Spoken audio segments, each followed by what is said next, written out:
कोटि समप्रभ निर्विघ्नं कुरु मे देव सर्वकार्येषु सर्वदा। गुरुर्ब्रह्मा गुरुर्विष्णु गुरुर्देवो महेश्वरः गुरु साक्षात् परब्रह्म तस्मै श्री गुरवे नमः। पुंडलिकावरदे हरी विठ्ठल श्री ज्ञानदेव तुकाराम पंढरीनाथ भगवान की जय। माऊली ज्ञानेश्वर महाराज की जय। जगद्गुरु तुकाराम महाराज की जय। संत शिरोमणी सावता महाराज की जय। संतन की जय।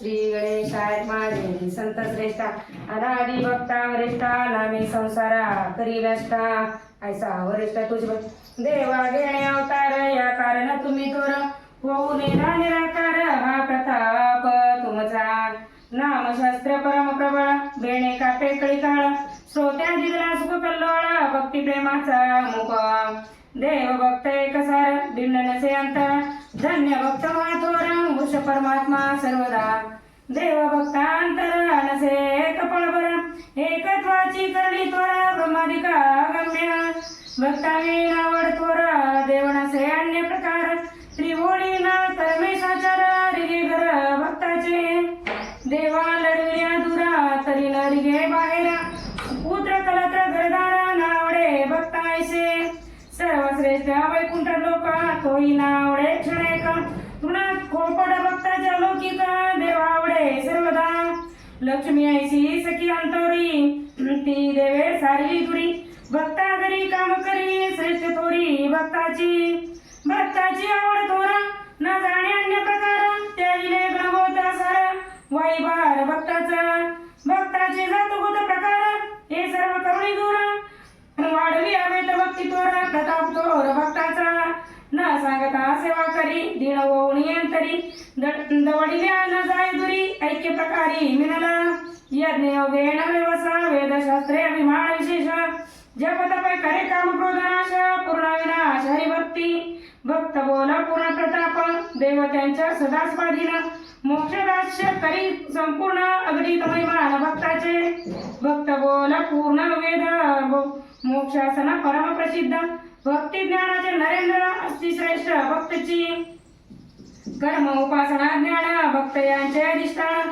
लहान थोर अधिकारण कळतसे भक्ताला भक्त जगा अधिष्ठान धर्माधर्म कळे पूर्ण चंद्र सूर्याचे तपना भक्त प्रभावे सर्वदा जगाचे सूत्रधार अस्ति प्रेमळ भक्त थोर उद्धार वद सामर्थ्य जोर असे भक्ता जोळे भक्त श्रेष्ठत्वाची मदन वर्णावे यथाक्रम पदी माता ठेवणी मम अतार्क्य प्रेम वर्णितो सावता भक्ता प्रेमळ थोर देव साक्षीला शिरोणी उदरा जीवन मुक्ते करी विहार देखे सकळ आनंद देवसाय सदोदित निष्काम स्थिती पूर्ण उदित नाशले क्रियामान संचित परम मुक्त विरक्त देवदोदार्थ अवतार देवयोजित सेव कार्य प्रकार परशुभानांगिता पवित्र थोर त्या पोटी जन्म दिला शिक्षण प्रेम ज्ञान सार देव कथिले अपार गुरु संप्रदाय थोर तोही अर्पिला सावत्या उपदेश सामर्थ्य परम थोर याचा दिला अधिकार उत्तम मध्यम कनिष्ठ प्रकार समजे सार सावत्या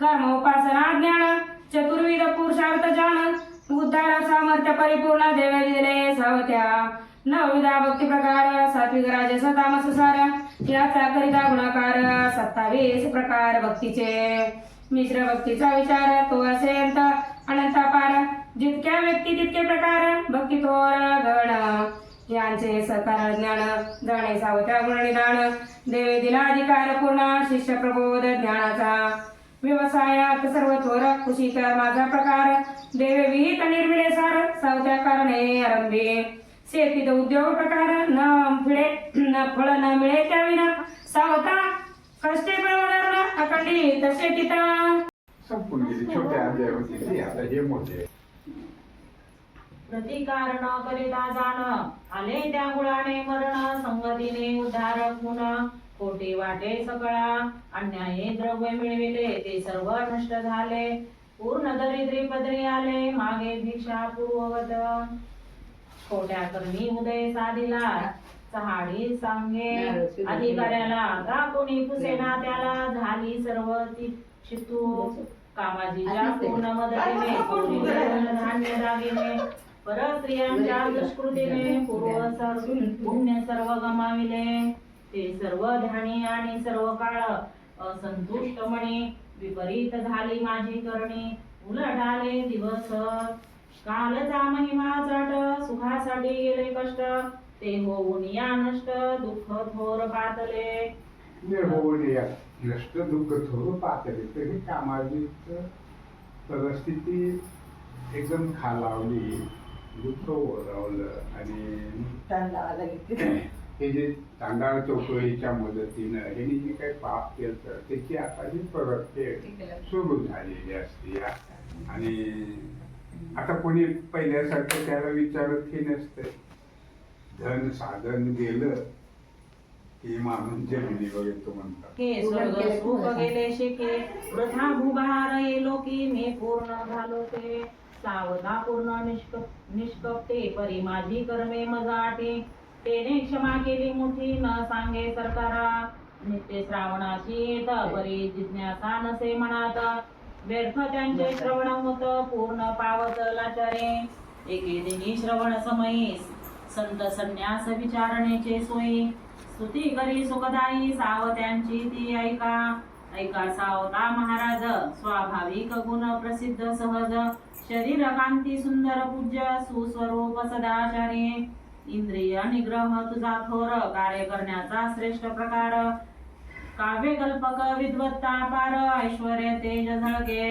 क्षमायुक्त पूर्णांतर न करीसी कदा मत्सर वेदशास्त्राचे पूर्ण सार तुम्हा सर्व जाणता वेदशास्त्राचे सर्व सार तुम्ही सर्व जाणता तर हे कुणाविषयी बोललं चाललं हे जे महान संत सावता महाराज आहेत यांची स्तुती करताना हे असं बोललं गेलं तर कोण स्तुती करायला आता हे जे तांदळ चौकडी मंडळी असते ह्यांना आता म्हणजे हा शेवटचा अंक असतो आपण सिनेमा किंवा नाटक पाहतो ना तर पहिल्या अंकात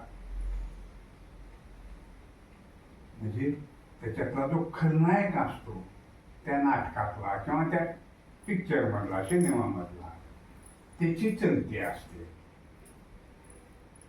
आणि तो पहिला अंक म्हणून तो त्याला वाटेल तसं लोकांचं वाईट करण्याचं काम तो यथेच्छ करत असतो आणि मग जसं जसं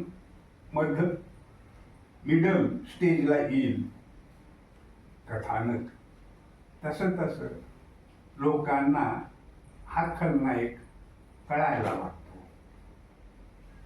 आणि ह्याच्या कुटील कारस्थानही कळायला लागतात आणि हा म्हणजे ह्याचे जी झूल पांघरलेली असती ह्यानं अशी पुढारी काय तेच करतात ना लोक कल्याणाचा अकरा अंकात मग मिडलला ते उघडे पडतात आणि तिसरा अंक एकदम पलटेलेला असतो म्हणजे तिथं जो सत्कर्मी आहे तो लोकांच्या हृदयावर पुन्हा राज्य करत असतो आणि जो दुष्कृत्य करणारा चांडाळ असतो चांडाळ चौकडी असते ह्यांचं सगळं संपलेलं असतं आणि हे त्या पापाची शिक्षा भोगत असते तसं आता हे सावता महाराजांना आयुष्यभर ज्यांनी दूषणं दिले फक्त त्या संताला कधीही एक टकार शब्द तोंड मुखातून त्यांच्याविषयी चांगला निघाला नाही त्याचं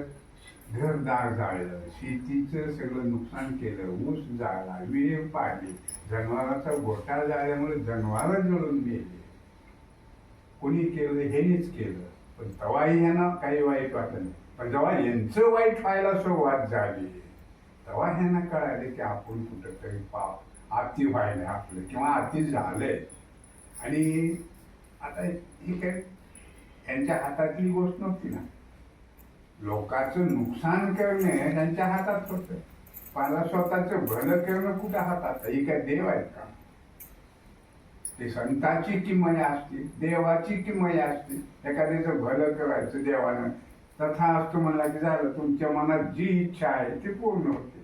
एखाद्या संतानं तुम्हाला मला आशीर्वाद दिला की आपल्या मनात जी इच्छा आहे ती पूर्ण होते. मग ते कितीही अवघड असू जा. एखादा कुणी ह्याच्यात फसलेला असेल संसारी माणूस, तर बाबा तुझं दुःख देवसेवा तुझी थोर, मोठा कुशल हुशार, दक्षताही असे फार.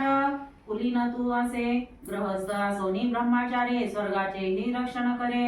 आत्मग्लाशा नसे अंतरी, बहुमान करी परांचा. तू पूर्ण असे दानशूर, प्रिय भाषण जीवन सार. अन्न पान मित्रापार, निरहंकार तुझी पै. तुझे गुणांचा अभिलाष करावा, देवा परीस तुझा ठेवा. मज सांगा मनोभावा, संत संन्यास तात्पर्य. सावता मणी विचारे, हा सापडला संशय पुरी. निर्धन स्थिती अंतरी, या पूर्ण पोचते. ऐका म्हणे स्वामीजी, संतपणा कथितो आजी. कवित्व आप्तत्व आडनावाजी ती स्थिती न सापडे. वेश विना टिळे माळा, सतत पांघरिता वाकळा. तो न सापडे जिव्हाळा, पूर्ण कस वेगळाचे. कीर्तन करिता वेदशास्त्र, पठता कर्माचरिता पुराण. सांगता तप तीर्थाटन करिता, संतपणा नव्हेचे. जरी पूर्ण वन सेविले, माळा मुद्रा शरीर भुसविले. भस्मलेपण अंगी केले, तरी नव्हे संतपणा. भस्मलेपण अंगी केले तरी नव्हे संतपणा.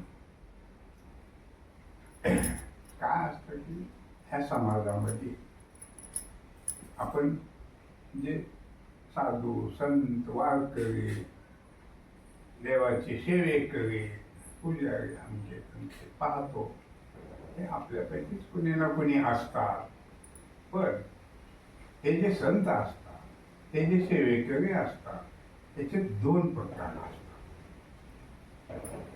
की काही लोकांचा एक भाग असा असतो की भगवे घातले ना आपण, आता लोकांनी मला महाराज म्हटलं पाहिजे, भगवे वस्त्र धारण केले, माळा बांधल्या, बुचोडा बांधला, काहीतरी करून पण तुमच्यापेक्षा मोठं दिसायला असं म्हणलं. आणि अगं द्राक्ष माळा करा बांधून गळे सुट नाही.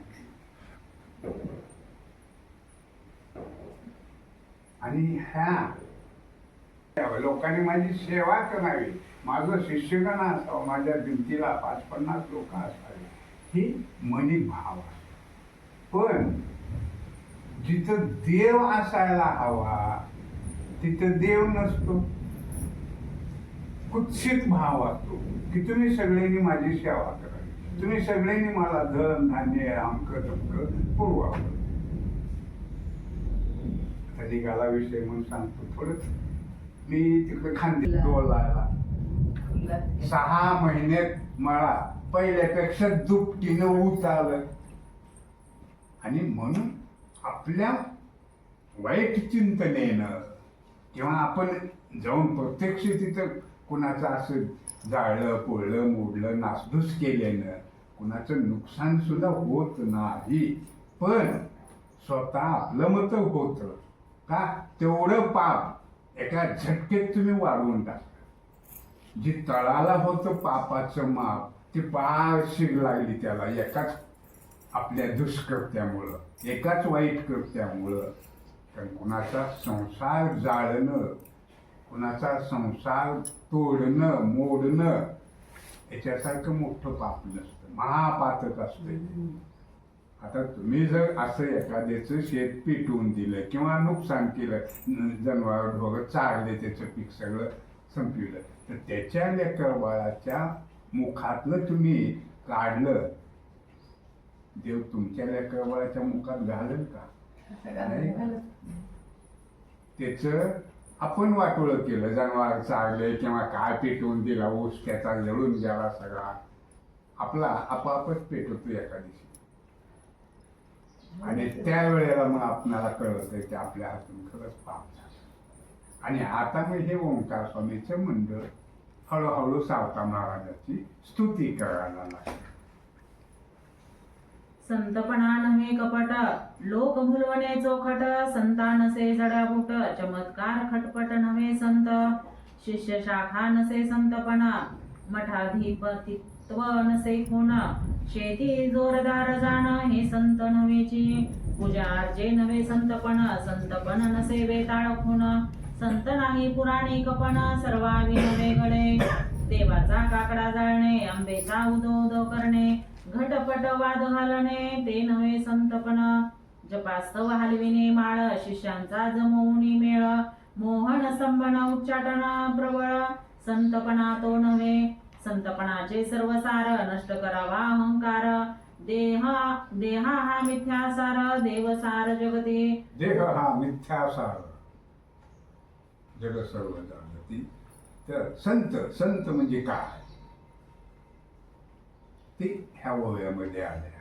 कुणाला संत म्हणावं? आता जे ढोंगी असतात त्यांचं मी तुम्हाला आताच सांगितलं आणि आता ह्या ओव्यात पण ते सांगितलं की नुसतं वेशभूषा दिसली तुम्हाला, माळा हात वेगवेगळ्या दिसले, मारला केळा लांब लचकलेली, सगळ्या अंगाला विभूतीवर पडली, म्हणजे हे दृश्य पाहून आपण कुणालाही संत म्हणतो, पण तो खरंच संत असेलच असं नसतं. त्याच्या हृदयात जर देवभक्तीची ज्योत प्रज्वलित झाली असेल तर तो खरा संत. आणि ज्या सामान्य का माणूस असत नाही, ज्या वेळेला हृदयात तुमच्या देवभक्तीची सत्य असत्याची तुम्हाला जाणीव होते आणि तुम्ही असत्य डावलून सत्याच्या मार्गावर चालायला लागता. कसं ओळखायचं मग आपण सत्याच्या मार्गावर एखादा माणूस चालतो का नाही? साधी सोपी गोष्ट. जो लोकांची कुटील कारस्थानं करतो किंवा लोकांविषयी वाईट चिंततो अशाच्या संगतीला सुद्धा बसू नये. का? पंगत गुंती संगत गुण म्हणून संगत करायची नाही, पंगत घडायचा प्रश्नच येत नाही. आणि संगत केली की पंगत घडतील, पंगत घडली की आपलं पापाचं मापट भरत आणि पुण्याचं मापट रिकाम होत. म्हणून वेशभूषा आमचं तुमच्यावर संत आहे असं समजता येत नाही. आणि एखाद्याच्या हृदयात संतपण जागृत झालंय तर अशा माणसाला सत्य असत्याची जाणीव होत असते हृदयातून. आणि अशा माणसाच्या हातून कुणाचंही वाईट घडत नाही, त्याला म्हणायचं सत्य. आणि जर कोणी वाईट करत असेल तर त्याला प्रोत्साहन देणारा संत असू शकत नाही. त्याला अगदी सुरुवातीला सहज सांगेल, समजावून सांगायचा प्रयत्न करेल की अरे बाबा असं करू नये, का त्या बिचारायचं नुकसान करतोय किंवा का त्या माणसाचं शेतात कुणी नाही म्हणून तू त्याचं लुटून नेतोय आणि हे योग्य नाही असं जो समजावून सांगतो. आणि शेवटी ऐकायला गेलं तर थोडंसं दरडावून पण सांगतो, जसं की हक्क आहे आपला, त्याचंच शेत आहे असं समजतो. मग तो तिसऱ्या टोनमध्ये बोलतो, तुम्हाला लाज वाटायला पाहिजे अशी भाषा वापरतो. का? अरे हे किती महापातक करायला, त्याच्या लेकरावळाच्या तोंडचं तुम्ही चोरून न्यायला, तुम्हाला कसं पचत? अशी ज्याची वर्तणूक असते तो संत प्रवृत्तीचा माणूस. आणि मग एकदा ह्या स्टेजला आला की तो खाली येत नाही, पुन्हा पुढं जातो. आणि हा प्रकार संत सावता महाराजाच्या बाबतीत होता. आणि ह्या लोकांना कळाला, पण कधी कळाला? वेळ गेली आणि पुन्हा गोष्ट लक्षात आली, असा प्रकार आहे. तर आता हे त्यांची संतांची सावता महाराजाची स्तुती करायली, हे करायली, पण अरे तुम्हाला तुमचं कल्याण करून घ्यायची वेळ निघून गेली ना. आणि तुम्ही जेव्हा तुमचं कल्याण करून घ्यायचं पुढच्या, तुम्हाला मोक्ष जरी नको असला तर पुढच्या जन्मात आणखीन 10 महाड्या माझ्या असाव्या ही सुद्धा अपेक्षा तुम्हाला पूर्ण करून घेता आली असते ना. का त्या संताच्या चरणी लीन होऊन जर राहिला असता तर काही तर चांगलंच मिळालं असतं.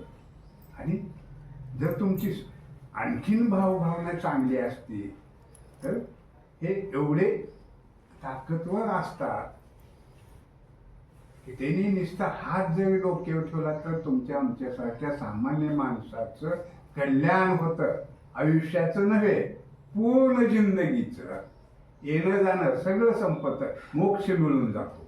इतकी यांच्यापाशी शक्ती असते आणि एवढा यांचा अधिकार असतो. का यांच्या मुखातून प्रत्यक्ष परमात्मा तुम्हाला मला बोलत असतो आणि म्हणून त्यांचं वाक्य महावाक्य असतं. असं पूर्ण दुःखाचा नाश होय, सुखी सर्वस्वी मिळून जाय. योगक्षेमा देव सह्य, पूर्ण शांत हो संत. स्थूल सूक्ष्म कारण हे देहाचे प्रकार तीन. स्थूल देही ज्या व्यथा पूर्ण त्या संपूर्ण ऐका. वात पित्त श्लेष्म जन्म व्याधी, कुरूपत्व दाहत्वादी दुर्गंधे, आस्थी भंगादी व्याधी स्थूल शरीरी असते. काम क्रोधाधिक षड्रिपो, लिंग शरीरी हा तापो. शांती दात्यादी अमुको ज्वरारूपची त्या. कारण शरीराचे ठाई स्पष्ट भाव नसे काही.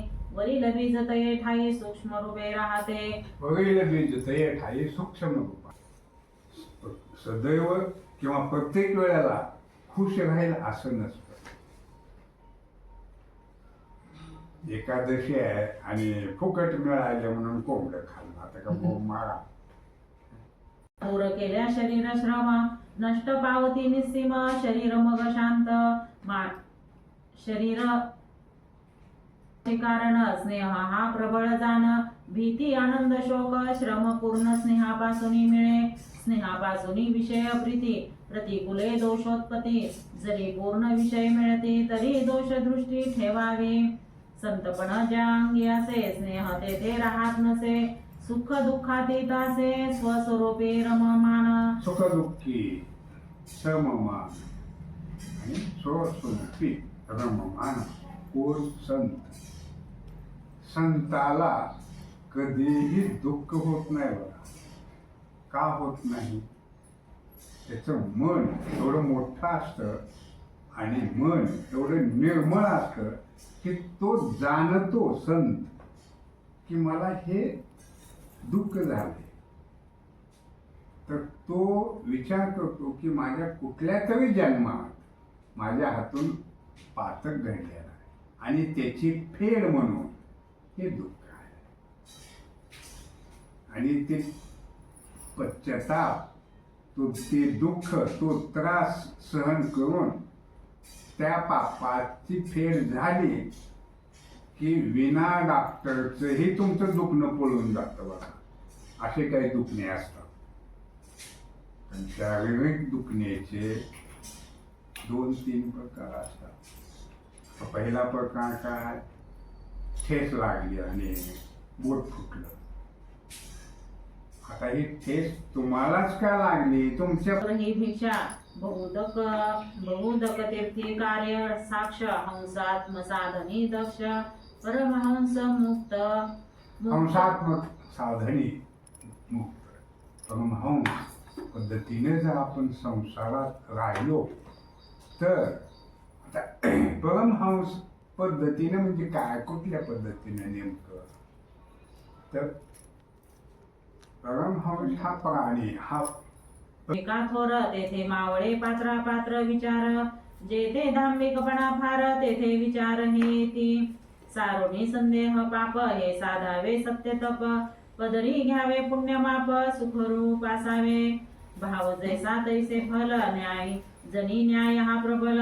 आरणीचे जन चोखाळ, परिपूर्ण भाविक. आरणीचे जन परिपूर्ण भाविक. काय असतं की साधू संतांना सुद्धा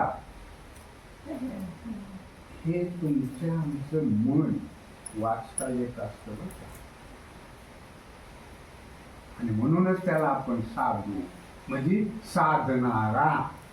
साधू म्हणजे काय नेमकं? साधू शब्दाचा अर्थ काय? साधणारा.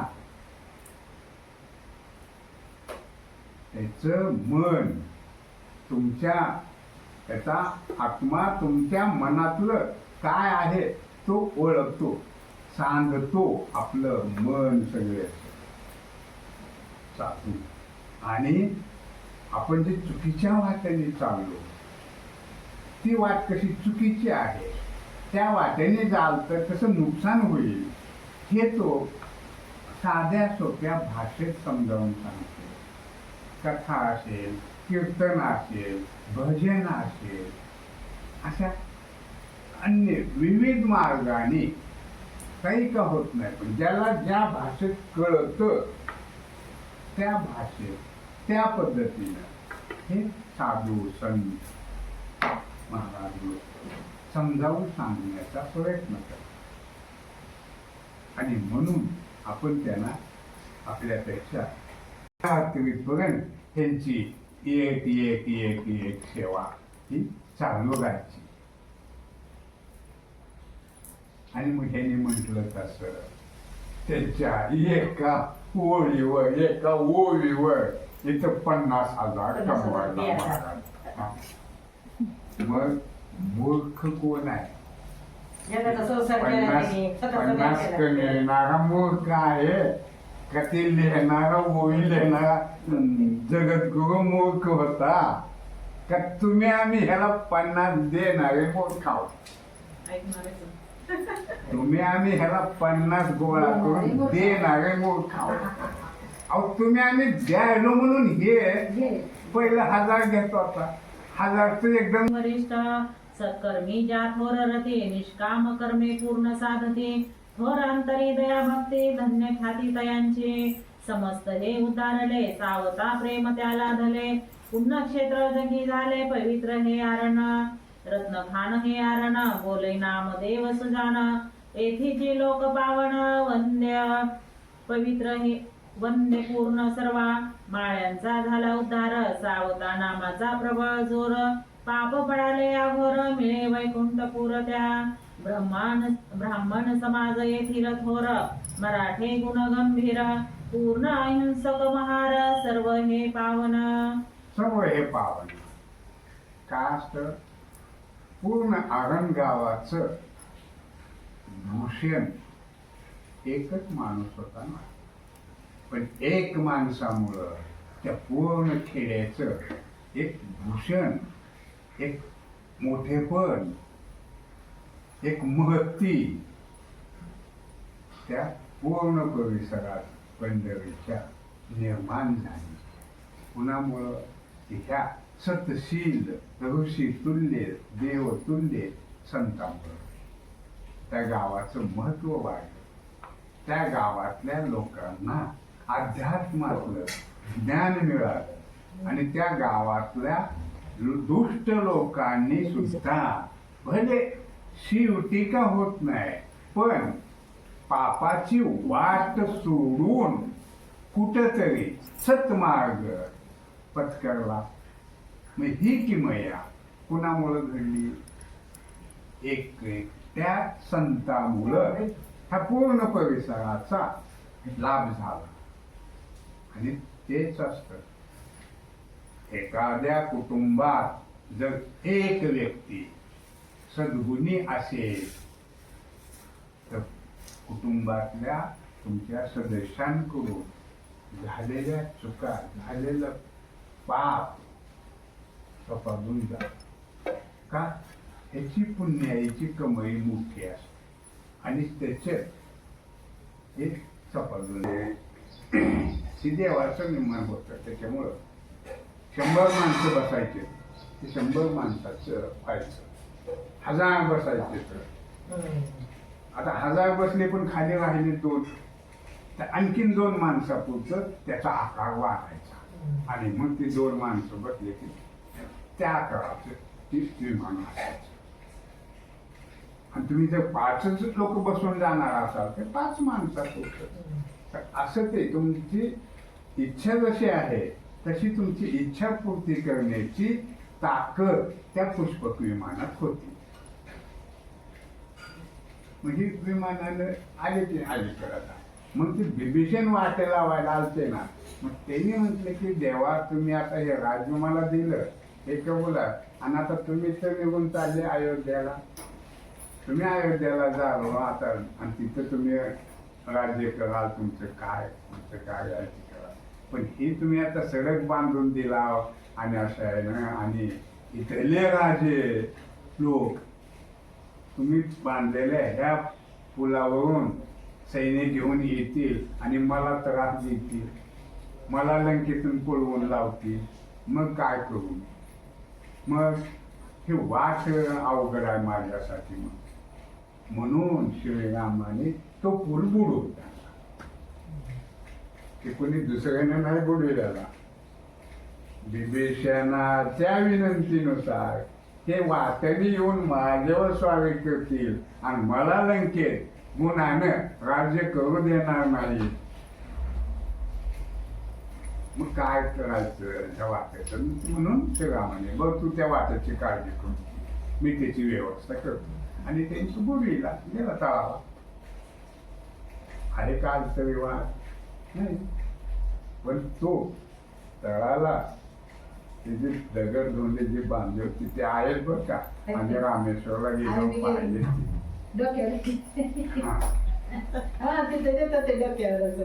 असं सीतापुत्र सीता नाही जोडीने पूजा ते आपण गेल्यावर आपल्याला म्हणते त्यांनी पूजा केली नव्हती. सीता ह्याच्यात काय म्हणते, पूजा करताना जे साहित्य कमी असतं आणि मग साहित्य काय लागतं म्हणून विचारलं की म्हणजे ते वनवासी आहे आणि त्याच्यापाशी काय साहित्य असणार, जे काही साहित्य लागतं ते सगळं मीच घेऊन येतो. म्हणजे रावणाने ते काय तांदूळ आणा, फुल आणा, तेल आणा, तूप आणा, जवा आणा, उदबत्ती आणा, धूप आणा, सगळं मीच आणतो म्हणजे. आणि त्यालाच का सांगितलं? श्रीरामांना एक माहित होत की याच्यासारखा शिवभक्त कुणी भूतलावरच ना, इतका तो मोठा शिवभक्त आहे. आणि ह्याच्यासारखी पौराहित्य म्हणजे याच्यासारखी पूजा महादेवाची कुणीच करू शकत नाही. म्हणून त्याच्याकडे धाडला होता दूत श्रीरामाने. आणि मग तिथं शंकाही उपस्थित केली. लक्ष्मण हाय, बाकी कोणी अरे तो शत्रू आपला तो कसा येईल? तुम्हाला माहित नाही श्रीराम तो शत्रू जरी असला आपला तरी महादेवाची पूजा करायची म्हणल्यावर तो ना म्हणणार नाही. एवढं मला विश्वास आहे. महादेवाची पूजा घालायची म्हणल्यावर तो होयच म्हणणार नाही. आणि तसंच घडतंय. लंकेत गेल्यावर ती विचारलं की पूजा होय म्हणतो, सामान घेऊन येतो म्हणतो, जा म्हणतो. आणि ते गेला. तो दूत गेल्यानंतर तो इंद्रजिताला बोलवून घेतो आणि इंद्रजिताला सांगतो, समजावं की उद्या मला असं महादेवाचे पूजेचं पौराणिक ते करायचं आणि पूजा घालणारा अयोध्येचा राजकुमार श्रीराम आहे आणि त्याची अर्धांगिनी माझ्या ताब्यात आहे.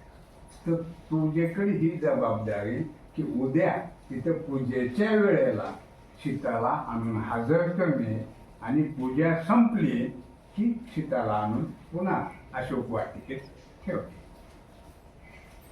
सोडून यायचं नाही. आणि म्हणून इंद्रजितानं सीतेला घेऊन आला आणि राम आणि सीता दोघांनी पूजा केलेली आहे. आणि मग ते इंद्रजित सीतेला घेऊन गेला, रावण गेला. आणि मग आता ही पूजा झाली, पुन्हा हे पूल बांधकाम सुरू होत. आणि ही पूजा घालण्यामाग तो उद्देश किंवा मार्ग आम्हाला मिळाला आणि त्याच्यासाठी तुझा आशीर्वाद असा. मग ती त्याच्यात पुन्हा समुद्राचं थोडस आडी काटे असती या की बाबा तुम्ही वाट द्या. मग ती एक दिवस गेला वाट बघण्यात, दुसरा दिवस गेला वाट बघण्यात, समुद्र काय वाट देईना, समोर येऊन काय बोलना. मग श्रीराम प्रभूने लक्ष्मण हे बाकीचे सांगण्यानुसार वय असं ऐकत नाही समुद्र, त्याला शिक्षा करा, बाण मारा आणि हटवून टाका समुद्र विषय. आणि हे सहज शक्य होतं तर ते परमात्मा आहे. त्या बाण मारायची काय गरज आहे? नुसतं फो केलं तर ते पाणी ह्याची हवा होऊन उडून गेलं असतं आणि चट वाट समुद्रच मोकळा म्हणजे वाट उडकायची गरज. मग पण ज्याची त्याच्या मनातल्या कल्पना, ज्याची त्याची योजना, ज्याची त्याची प्लॅनिंग, विचार, त्यांनी कागद बाण धरला हातात, धनुष्य हातात धरला की बाण काढला की लावला ना. असं चाप वाढावं म्हणलं की समुद्र हात जोडून शरण. मग सांगितलं का 2 दिवस झाले, आज 3रा दिवस संपत यायला आहे तरी तू आम्हाला वाढ देत नाही, म्हणून आता तुला संपवायला निघाला. मग समुद्र शेवण येतो आणि समुद्र सांगतो, हे प्रभू श्रीराम, तुम्ही जर समुद्र संपवला तर ह्या समुद्रातले कोट्यावधी नाही अनंत अनंत जीव आहेत ना, त्या जमिनीवर जेवढे आहेत त्याच्यापेक्षा कैक पटीने त्या पाण्यात आहेत की. मग हे अनंत जीव सगळे संपून जातील, म्हणून दया करा, मला यायला उशीर झाला, क्षमा मागतो तू श्रीराम प्रभूच्या चरणी नतमस्तक होऊन. आणि तुमच्या समुद्र सांगते मग तुमच्या सैन्यात नल आणि नील हे 2 बंधू आहेत आणि त्यांना ऋषी मुनींनी जे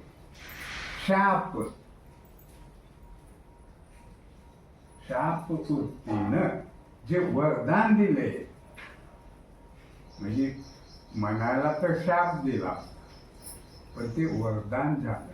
कसं? हे नल आणि नील ज्या आश्रमात शिकायला होते ते बाकीचे तर दप्तर उचलून नदीत फेकून द्यायचे आणि ते नष्ट व्हायचं, ते त्रासून गेले. म्हणून ते ऋषीने, आता मला नेमकं ऋषीचं नाव आठवलं, तर त्यांनी ह्या बाकीच्या विद्यार्थ्याची अडचण सोडविण्यासाठी त्याला असं तू बघ असं केला तर दम दिला, पण असं त्याला शाप दिला की तू काही पाण्यात टाकला की बुडणारच नाही. मग तेही या सैन्यात होते, हे समुद्राने सांगितलं तुमचं नाव त्या दैलावर यायला सांगा आणि त्यांच्या हातून तुम्हाला काय जेवढे दगड टाकायचे तेवढे टाका, तुमचा एक एवढा कण त्याच्यातला डुबणार नाही. का? रामाचं नाव आहे ना त्याच्यावर आलं. आणि तुमची महती वाढेल म्हणले ना, समुद्र काय म्हणले, युगन तुमची महती वाढेल, श्रद्धा. आधीपासून अंतापर्यंत जे ते भक्तीचे रण होत, धन्य ते आरण प्रख्यात. तिन्ही लोकी वरिष्ठ सत्कर्मी ज्या थोर रते, निष्काम कर्मे पूर्ण साधिते. थोर अंतरी दया भक्ती, धन्य ख्याती तयांचे. समस्त हे उतारले, सावता प्रेम त्या लाधले. पुण्यक्षेत्र जगी झाले, पवित्र हे आरण. रत्न खान हे आरण, बोले नामदेव सुदान. येथीचे लोक पावन, वंद्य पूर्ण सर्वा. मायाचा झाला उद्धार, सावता नामाचा प्रबल जोर. पाप फळाले अहोर, मिळे वैकुंठपुर त्या. ब्राह्मण समाज येथील थोर, मराठे गुण गंभीर. पूर्ण अहिंसक महार, सर्व हे पावन. धन्य धन्य हे आरण संत प्रेमाचे हे स्थान ब्रह्मादिक होती लीन तीर्थ पावन जगती धन्य धन्य हे आरण तेच प्रेमाची खाण. तर एक संतामुळं नुसतं त्या आरण गावातल्याच लोकांचा उद्धार झाला असं नाही, तर त्या परिसरातल्या सर्व दुनियेचा त्यांच्यामुळं उद्धार झाला आणि त्यांच्याशी पूर्ण वारकरी संप्रदाय तिथून सुरुवात झालेली आहे. त्यांनी पंढरीची वारी करायला पाहिजे बाबा, त्यांनी शिकवलं. कथा कीर्तन ऐकायला पाहिजे, त्यांनी कथा कीर्तन करून लोकांना गोडी लावली. आणि ही मंगळाईची जत्रा करायच्या नावानं उग खंडीवर बोकडं कापून खात बसणं हे योग्य नाही. मग याच्याऐवजी तुम्ही पंढरीच्या पांडुरंगाचं भजन करा, त्याची वारी करा आणि तुमच्या स्वतःचा तर होईलच, पण तुमच्या कुलाचा उद्धार करा. हे बीज, भक्तीचं बीज त्यांनी पूर्ण त्या परिसरातल्या लोकांच्या मनामध्ये बिंबवलं, रुजवलं आणि ते फळाला आलं. आरण गावाहून जाणारा एखादा कुठला अकलूजचे होते समजा 2 वारकरी, पण इथून जे यांचं कथा कीर्तन श्रवण करून पंढरीची वारी सुरुवात केली त्यांनी. आणि मग हे सावकार महाराजाचं उद्बोधन आणि पंढरीचा महिमा त्यांनी अकलूजमध्ये सगळ्या गावाला सांगितला.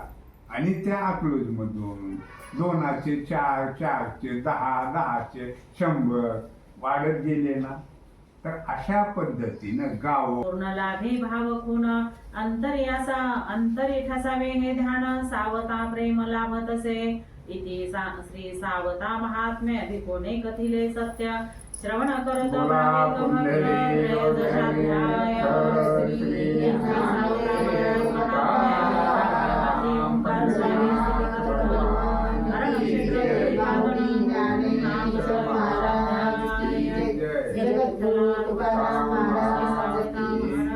संत गुरुबा काका महाराज की जय. संत शिरोमणी सावता महाराज की जय.